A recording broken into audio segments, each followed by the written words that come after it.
Percentages chapter నుంచి రీసెంట్గా అడిగిన క్వశ్చన్ చూద్దామా. In a class of 60 students 30% students can speak only Telugu, 20% students only English, rest of the students can speak both the languages. How many students can speak English? Question meaning అర్థమైంది కదా. టోటల్గా 60 members ఉన్నారంట. అందులో 30% students Telugu మాత్రమే మాట్లాడతారంట. అలానే 20% students English మాత్రమే మాట్లాడతారు. Rest of the students 30 అయిపోయింది, 20 అయిపోయింది, రిమైనింగ్ ఎంత 100లో. సో 30 + 20 50 అయిపోయింది, 100లో ఇంకా రిమైనింగ్ 50% ఉంటుంది. సో ఆ 50% బోత్ తెలుగు అండ్ ఇంగ్లీష్ మాట్లాడే వాళ్ళు ఉన్నారు. How many students can speak English? English మాట్లాడే వాళ్ళు ఎంతమంది అని అడుగుతున్నారు. ఇందులో ఇంగ్లీష్ ఉంది 20%లో, అలానే ఈ బోత్లో కూడా ఇంగ్లీష్ ఉంది.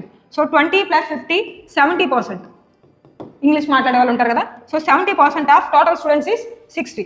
ఇది ఫైండ్ అవుట్ చేస్తే మనకు ఆన్సర్ వస్తుంది. 0 0 cancel, 7 6 42 people can speak English.